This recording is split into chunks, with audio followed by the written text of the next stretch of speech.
Nobody? Okay. So that's fair. So remainder theorem says, I'll show you an example. That just says f of x is equal to negative 2x to the fourth minus 3x squared plus 2x minus 1. And I say, hey, can you evaluate f to the negative 2?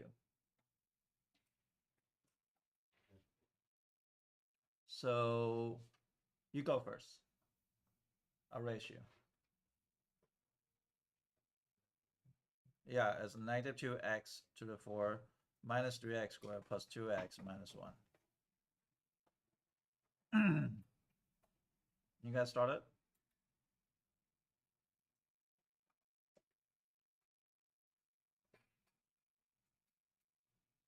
What's the f of negative 2? That means you plug in negative 2.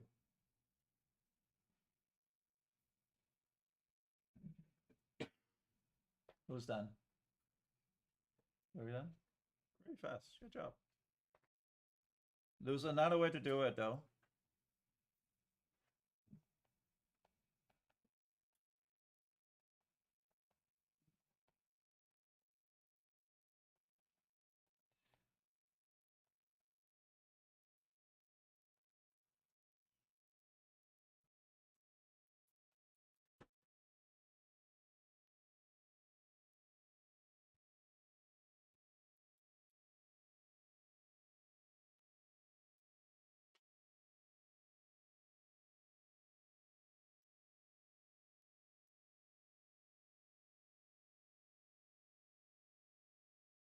Do you see the answer?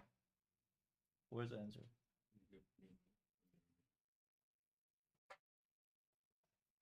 This.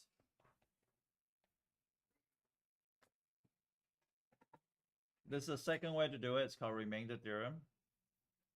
If I just divided this by x minus 2, if x plus 2, just to plug in negative 2 as a synthetic division, and if I evaluate it, this will end up to be this without plugging this in.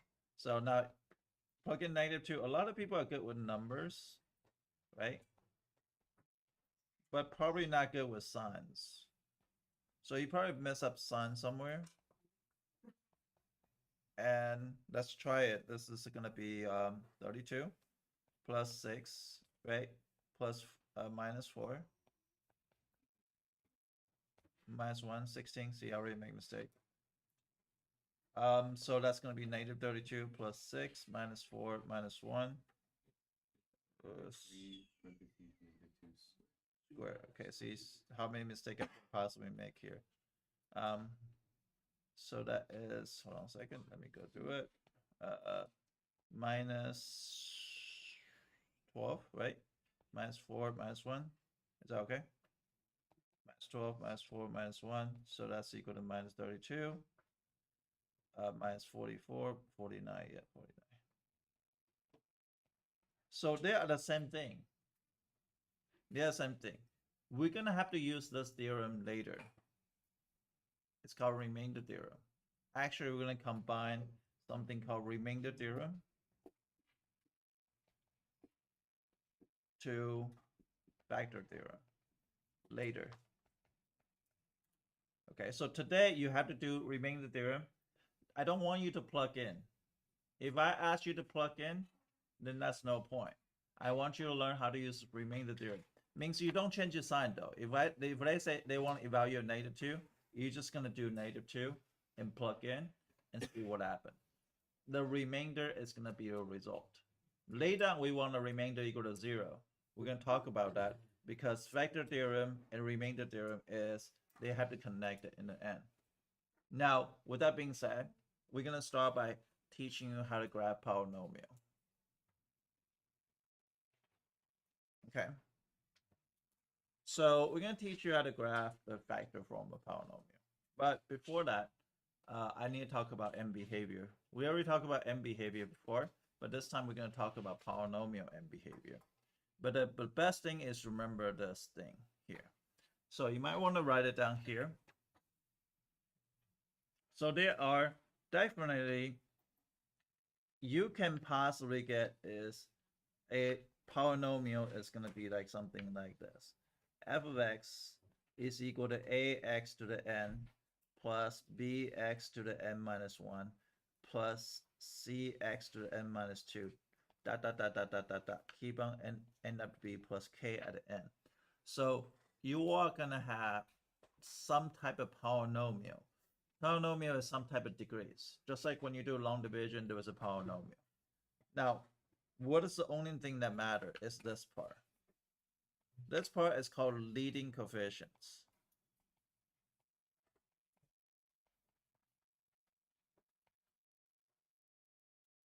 Now, you can have possibly two things. You could have this chart you had to remember. But you don't remember, I don't remember this chart ever. So we're going to talk about that. So you can have possibly two things. You can have A equal to positive. So if this A is positive, or A is negative.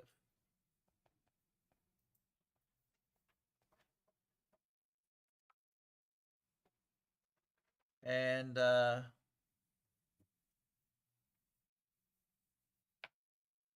another one is if n is equal to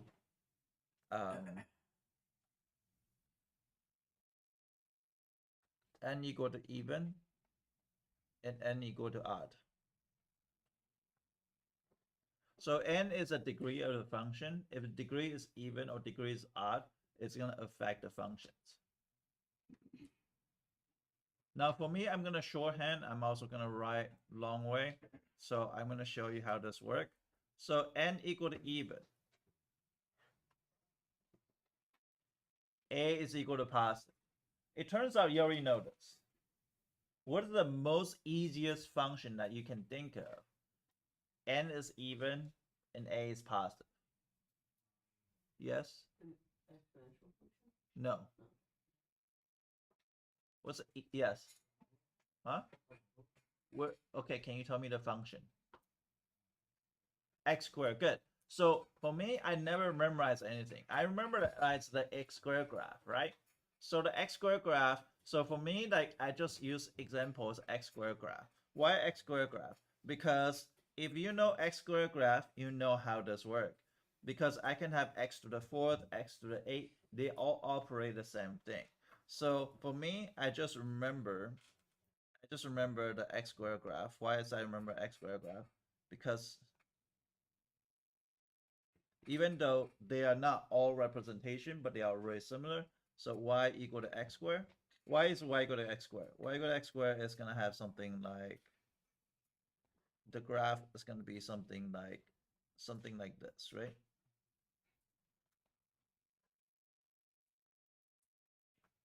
So it's even and positive. Very easy. So I can know the situation. So if I shorthand this, it's going to be up, up like this, because on the left side, it's going to go up. On the right side, it's going to go up. But for me, I don't like that. We already talked about how to do M behavior. M behavior is start with the left. The left says limits x approach to negative infinity of f of x is equal to what? Positive infinity. Good. And how about limit x approach to positive infinity?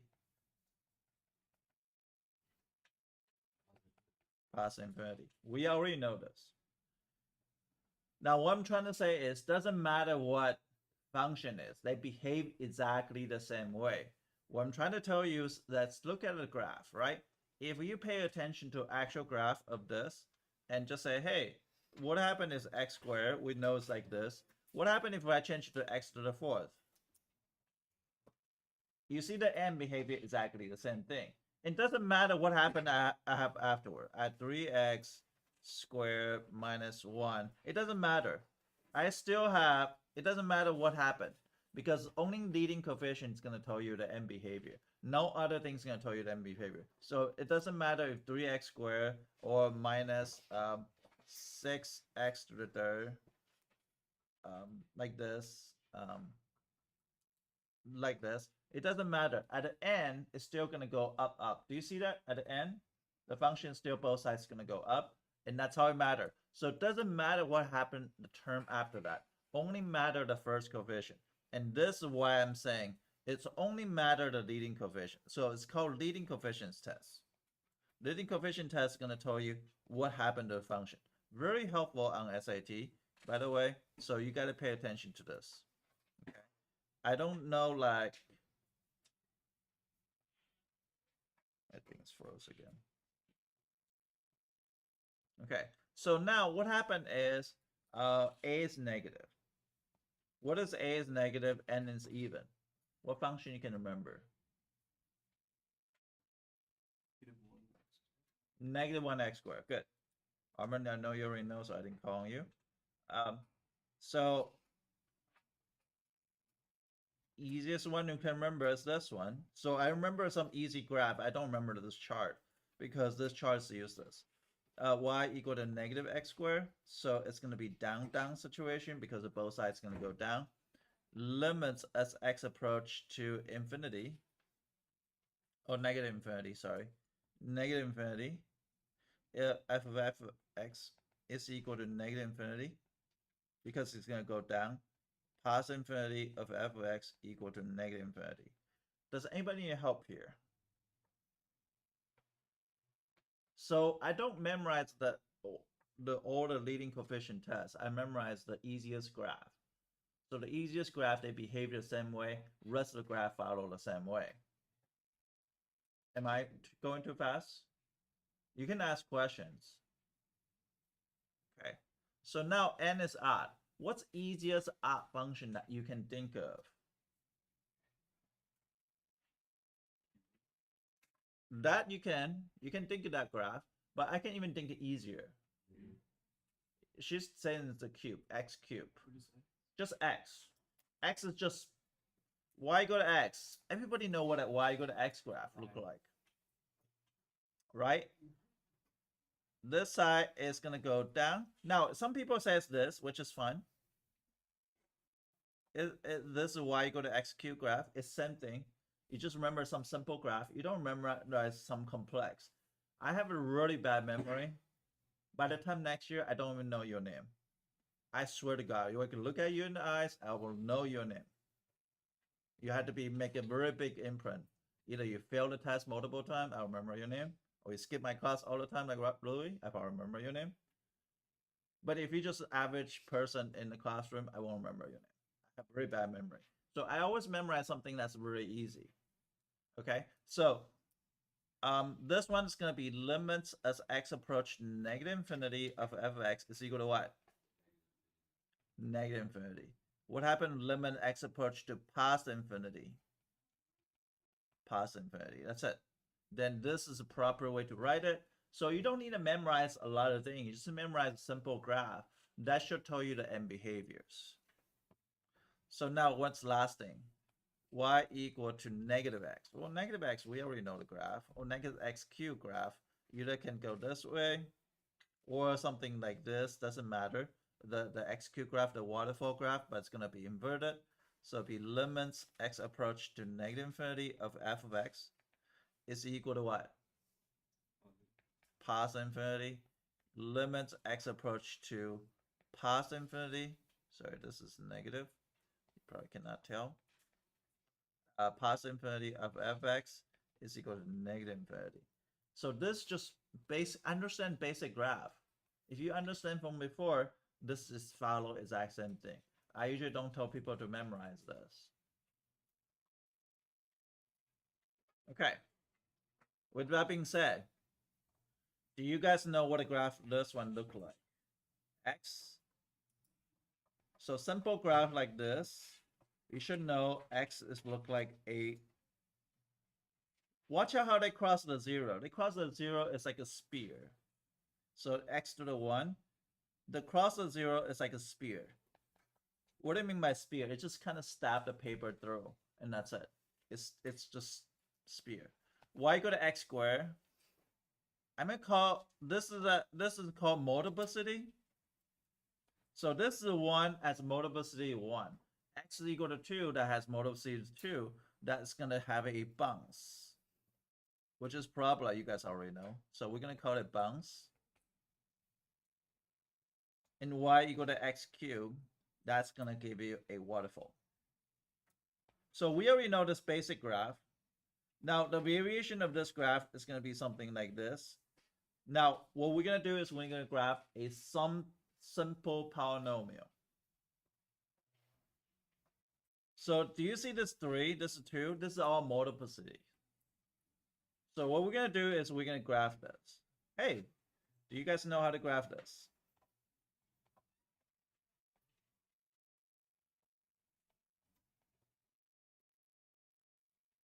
And you're like, I don't know what this is. I've never seen this in my entire life. Does anybody know how to graph this? This is a polynomial in factor form. Distribute. Well, I will distribute, but only distribute certain things. So I will pay attention. I will put a negative sign here just for fun. I'll put a negative x times x minus 1 squared times x plus 3. So Louis is suggesting distributing. Distributing is not wrong, but the time that distributing this is going to take about 6 minutes to 5 minutes. So you don't want to distribute everything. But I only care about the first term. What do you think the first term is going to be? Negative x what? Y x cubed.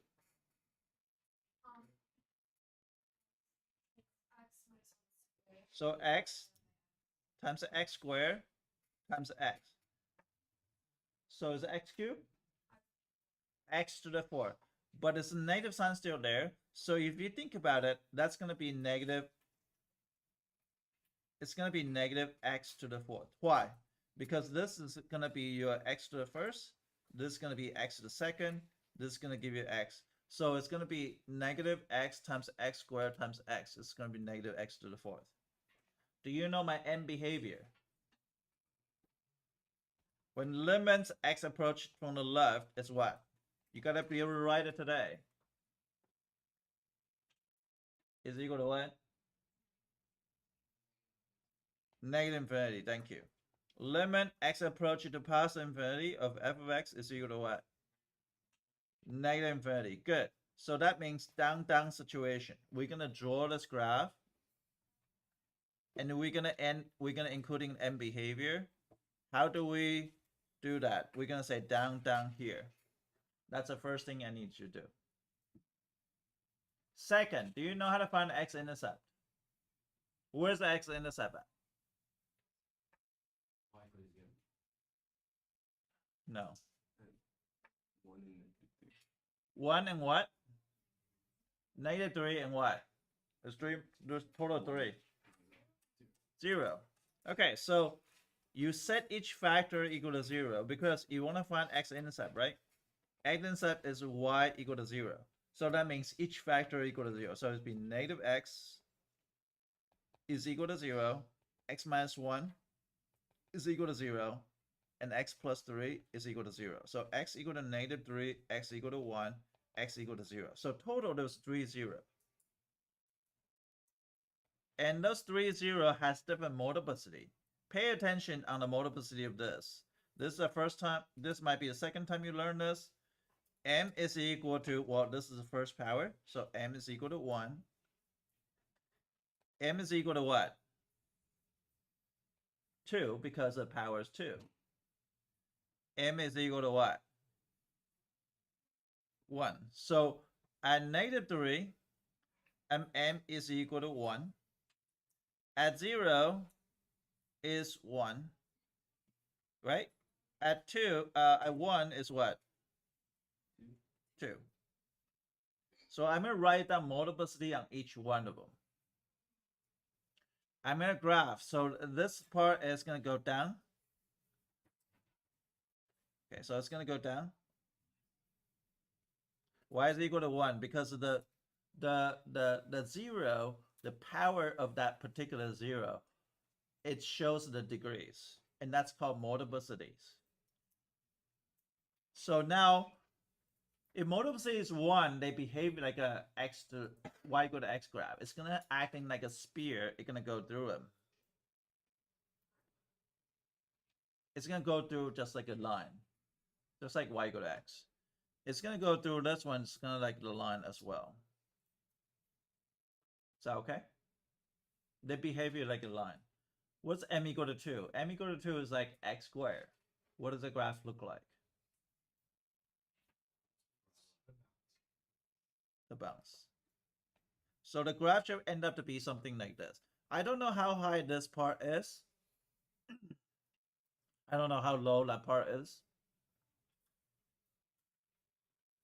So I'm gonna go in to try to graph this function on Desmos. And once today you write down m behavior, graph the m behavior, go into those particular zero, see how they behave on those zero. Yes. Will be not the multiplicities from looking at the top and seeing how there's an x1, x1, and x2. No, I'm looking at multiplicities to the power. This is 1, this is 2, this is 1. This is degrees.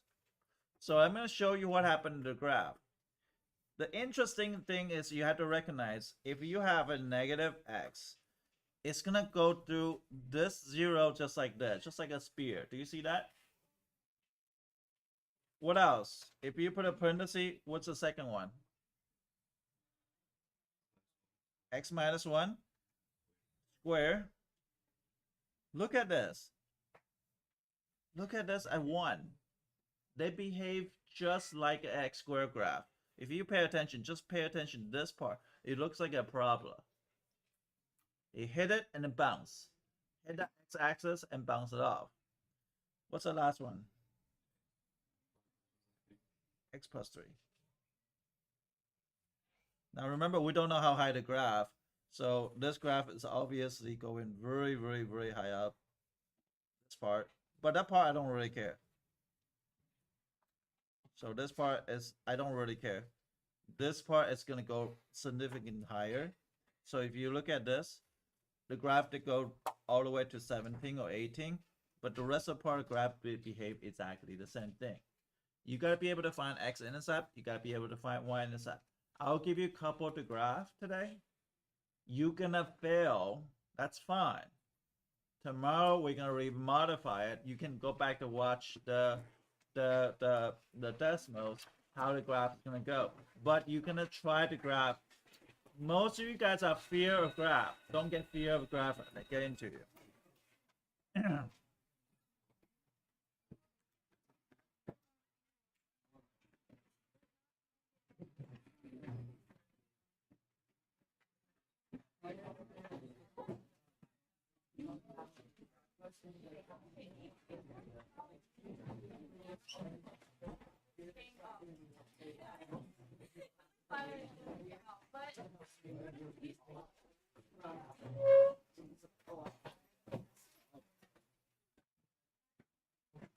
You're not doing well in this class.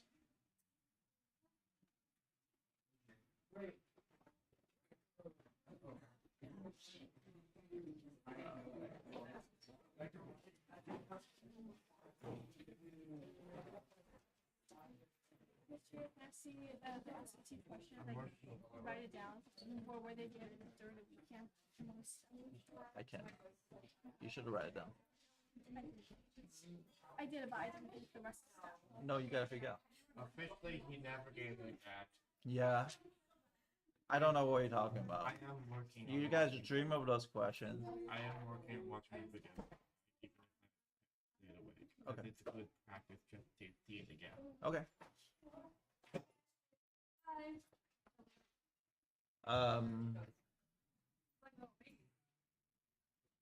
Bye, Mr. Yang. Bye. Have a good day. Okay, I don't know who you are, but since you asking this question, you failed a midterm.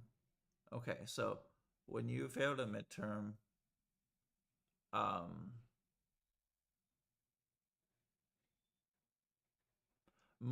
the problem, people don't fail the calculus.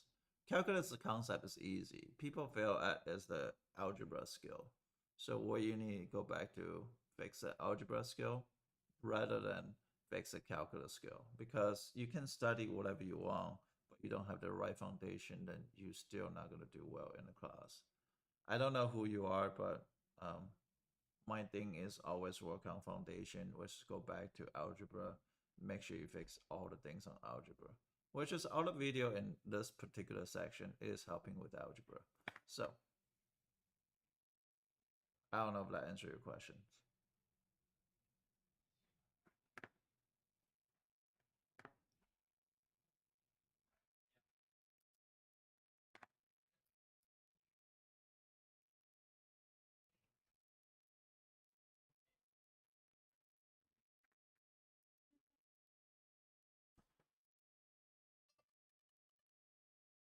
Hi, because I'm trying to fix my computer for my streaming, and I didn't know how to fix it, so I had to run to the library. Hey, Yesterday, I'm having trouble understanding the graphing. well, good time to learn. Oh, are you on YouTube now? I'm on YouTube, but somebody trying to ask me this question, and I don't want to be rude, so I'm gonna answer him, but I don't think he's gonna read them.